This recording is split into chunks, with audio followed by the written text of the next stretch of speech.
Welcome to Subramani. It takes a very brave man to be pessimistic about the future prospects of India, right?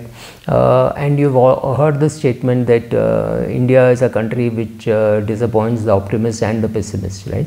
We have heard this. We have heard that India is not just one country, it is some 30 countries put together and living together, which is true from a marketing point of view also, because this is a country where there could be demand for a 1 lakh rupee car and for a 5 crore rupee car. A lot of you hear a lot of film stars, industrialists, etc., buying a 4 crore rupee car or a 8 crore rupee car. Well, there is a market, and there is a market which says I can't afford a cycle. I was speaking to somebody who does a lot of poor feeding and saying in some places people can't afford to buy and bring their own plates. So in these cases they have to give plates also for people to eat because they just don't have enough money. There is absolute poverty. In the same city as Mumbai, where people can go and have a 30,000 rupees sit down meal, you see kids scavenging in the waste bin looking for food. Having said all this, the reasons to be optimistic are huge. The reasons to be pessimistic may also be huge. The question is what you want to see. So if you are an intellectual or if you are a Marxist, communist, then you can see, oh, there is communal violence, there is this problem, and India has never grown at 9% for the, so can we grow at 9% for the next 9 years? I have no clue, but I know one thing, our growth rate is now excellent. I have friends who visit Canada, who come back and say, never again will I want to visit Canada, because there are a lot of problems at the ground level, right? So it's not the most desired place to go for many people, but it's a place where people are willing to go in horrible circumstances. They will go as a stowaway, but they'll go there and they will want to work there. So some people think that's the greatest place, and some people think India is a good place to be. I am in the second category. I think India is a good place to be. I have obviously I have benefited from UPI, and I have seen people benefiting from UPI at every place, right? So even in Chennai recently, when I took an auto, he wanted some cash, so my bill was some 600 bucks. So I paid him 500. I did not have 100 rupee note. So partial cash and partial UPI, that works, right? And when I walked into Bombay airport in terminal number 2 in T2 and terminal number 2, nobody asked me for anything. I had downloaded the DigiYatra app. I had uploaded my boarding pass. I just walked through, right? Every place I just had to stand in the right place. It would click, it would open, and I went to security, right? So of course at the baggage counter, the girl told me that we still can't use only your because I showed her my Yatra app and said, look, if it is there, it means my PAN card or Aadhaar card is already there. So she said, no, I still need to check your Aadhaar card, which I showed it to her. So it's not so much of a hassle, but we have all benefited. Day before yesterday, I travelled by Vande Bharat, and Vande Bharat was again magnificent, and I think they've done something very smart.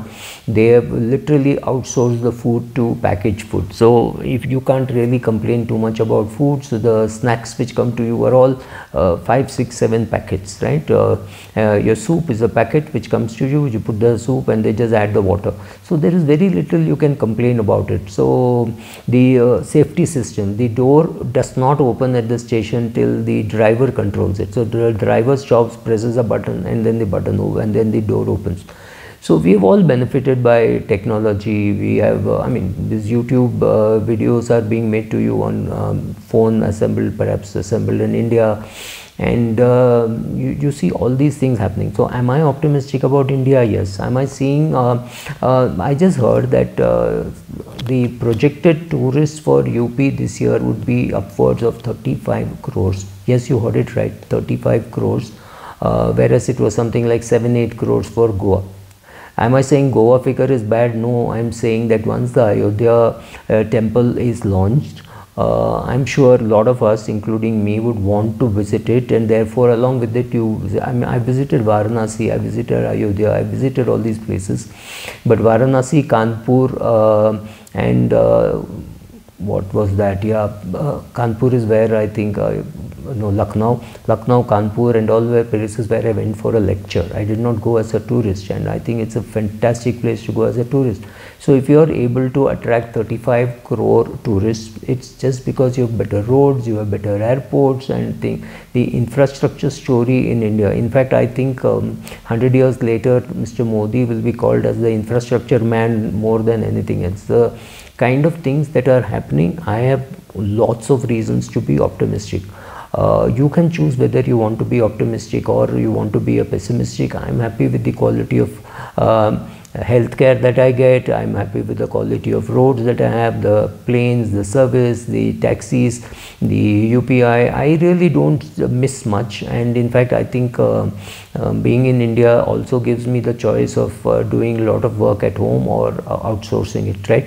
Everything can be outsourced. You can get a sous chef, you can get a chef, you can get a full-time maid, you can get a part-time maid. Everything is available, and I'm pessimistic about not being in India. I'm pretty optimistic about living in India, and I don't know, you have to make your choice.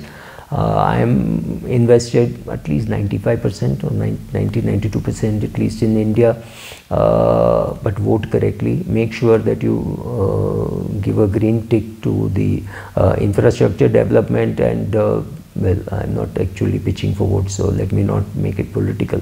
But yes, enough reason to be optimistic, enough reason when you travel around the country, you see roads, you see speed at which people travel, and I think there is absolutely no reason for you to be pessimistic. Thank you.